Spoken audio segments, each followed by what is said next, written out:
अलक्ष्य स्फुरना शुद्धा स्वभावेन नायव साम्यते। अलक्ष्य स्फुरना, अद्भुत पंक्ति। अलक्ष्य स्फुरना वाला व्यक्ति शुद्ध स्वभाव का होता है। अगर इसे ठीक ठीक समझ गए तो अष्टावक्र का सारा सारभूत समझ लिया। हम तो जीते हैं अपनी चेष्टा से, हम तो जीते हैं अपनी योजना से, हम तो जीते हैं अपने प्रयास से। जीने की ये जो चेष्टा है, जीने का ये जो प्रयास है, यही हमें संताप से भर देता, चिंता और तनाव से भर देता। इतना विराट अस्तित्व चल रहा है, तुम देखते हो फिर भी अंधे हो। इतना विराट अस्तित्व, इतनी लयबद्धता, इतनी व्यवस्था से, इतना संगीतपूर्ण, मगर तुम सोचते हो कि खुद से जीना पड़ेगा, अपना जीवन खुद से चलाना पड़ेगा। कहा है मलुक ने कि अजगर करे न चाकरी, पंछी करे न काम, संत मलुक कह गए सबके दाता राम। अद्भुत वचन। यद्यपि गलत लोगों का ने इसका गलत अर्थ निकाल लिया कि पड़े रहो आलसी बनकर, दास मलुक कह गए हैं सबके दाता राम, कुछ मत करो। ये मतलब नहीं है। देखा पंछी कितने काम में लगे हैं, ला रहे घास पात, बना रहे घोंसला, बीन रहे दाल चावल गेहूँ, इकट्ठा कर रहे भोजन, खुद भी खाते बच्चों को भी खिलाते। अजगर भी सरक रहा, अजगर भी काम में लगा है। लेकिन मलुक का अर्थ कुछ और है। वो कह रहे हैं कि पंछी जो इतना काम में लगे हैं वो सब कुछ खुद नहीं कर रहे हैं, बस जो हो रहा है वो हो रहा है। उसमें उनकी योजना नहीं है, अहंकार नहीं, इसमें कर्तव्य का भाव नहीं है। लेकिन लोग तो अपनी बुद्धि समझते हैं, अपने ढंग से ही समझते हैं। लोगों ने समझा कि ये तो आलस का पाठ है कि ओढ़ लो चादर और पड़े रहो। लेकिन याद रखना, तुम अगर चादर भी ओढ़ोगे तो कर्ता तुम ही होगे। परमात्मा को करने दो, तुम मत करो। इसका मतलब होता है अलक्ष्य स्फुरन, अज्ञात स्फुरन। जो हाथ दिखाई नहीं पड़ते छोड़ दो खुद को उन हाथों में जिसने सब संभाला हुआ है, तुमको भी संभाल लेगा। इतना विराट अस्तित्व चल रहा है, इतनी छोटी सी जिंदगी, 2 दिन की, आज मरे कल गए, छोड़ नहीं सकते तुम। न जन्म तुम्हारा न मृत्यु तुम्हारी। इस 2 दिन की ज़िंदगी में न मरना तुम्हारे हिसाब से, न जीवन तुम्हारे हिसाब से। बीच में थोड़े से ये दिन हैं, तुम नाहक उत्पात कर रहे। अष्टावक्र कहते हैं छोड़ दो स्फुरन पर, जियो सहज स्फुरन पर। मत करो कोई योजना, मत बनाओ बड़े किले, मत खड़े करो बड़े स्वप्न। लेकिन लोग समझते हैं कि ये तो आलस की शिक्षा है। ये आलस की शिक्षा नहीं है, ये अकर्मता की शिक्षा नहीं है। ये इतनी ही शिक्षा है कि कर्ता तुम न रहो, परमात्मा को होने दो। लेकिन लोग अपने ही ढंग से समझते हैं। मैंने सुना है एक राजा ने एक चोर को फांसी की सज़ा दी, क्योंकि उस राज्य में एक नियम था कि मरने वाले व्यक्ति को उसकी आखिरी इच्छा ज़रूर पूछी जाती है। जब उसकी सज़ा का आखिरी समय आया तो राजा के नियम के अनुसार उससे भी उसकी आखिरी इच्छा जो है जाननी चाहिए गई।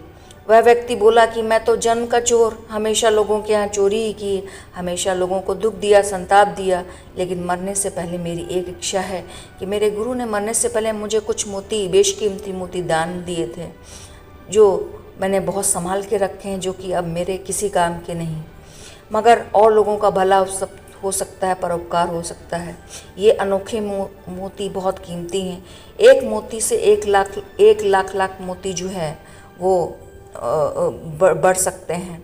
ये बहुत कीमती हैं। राजा को ने जब ये बात सुनी तो उसके मन में भी लालच आ गया, लोभ आ गया, और जो ने कहा मेरे किसी काम के नहीं। सो राजा ने कहा कि एक काम करो, मेरे महल के पीछे जो बगीचा उसमें काफ़ी जगह है, इन्हें वहीं बो दो। उस चोर ने उस महल के पीछे की ज़मीन साफ की, उपजाऊ लायक बनाया। जब मोतियों को बोने का समय आया तो राजा सहित सभी लोगों को उस स्थान पर बुलाया। उसने राजा से कहा कि ये मोती जो है वही बो सकता है जो चोर ना हो। मैं तो जन्म से चोर हूँ और मेरा कोई इन पर हक नहीं। ये सुनकर राजा महापुरोहित की तरफ देखने लगा। महापुरोहित ने वज़ीर की तरफ देखा, वज़ीर ने सेनापति की तरफ देखा, सेनापति ने सिपाहियों की तरफ देखा, और सिपाहियों ने राजा की तरफ देखा और कुछ देर शांत रहने के बाद बोला कि सच्चाई तो यह है कि हम सब चोर हैं। मैं समझ गया, तुम्हारी फांसी की सज़ा मैं माफ़ करता हूँ। क्योंकि राजा की ख्याति दानियों में श्रेष्ठ मानी जाती थी, सो उस चोर ने राजा से कहा, ये आप क्या कहते हैं? आप तो बहुत बड़े दानी हैं, विश्वास नहीं होता मुझे। राजा ने कहा, लोगों से बहुत सारा कर्ज वसूल कर अपनी तिजोरियों में भरना और उन तिजोरियों से एक दो मुट्ठी जो है दान समझ कर दे देना, दान नहीं कभी हो सकता। तुम मुझसे देखा जाए तो बहुत अच्छे हो, क्योंकि तुमने कम से कम ये साहस तो है कि तुमने ये स्वीकार किया कि मैं चोर हूँ, मैंने लोगों को दुख दिया, संताप दिया। मगर हम तो स्वीकार भी नहीं कर सकते क्योंकि हम राजा हैं। दोस्तों, हम भी कुछ ऐसे ही करते हैं।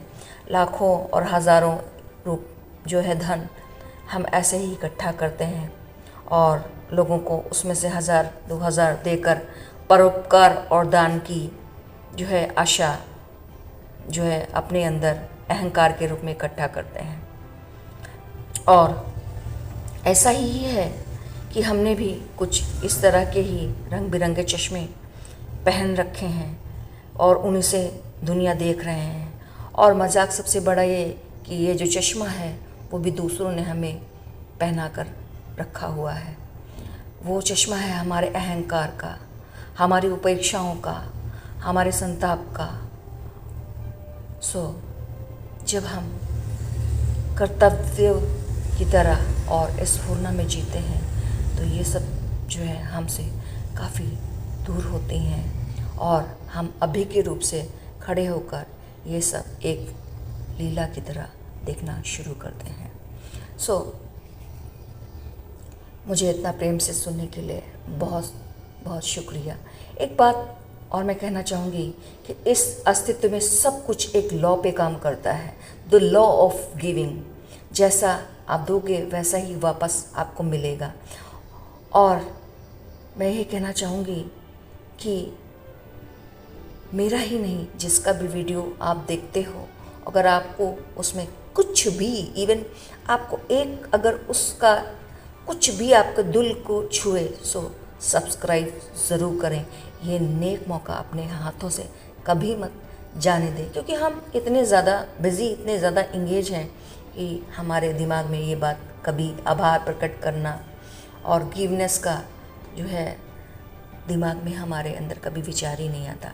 मुझे इतने प्रेम से सुनने के लिए thank you so much and God bless you.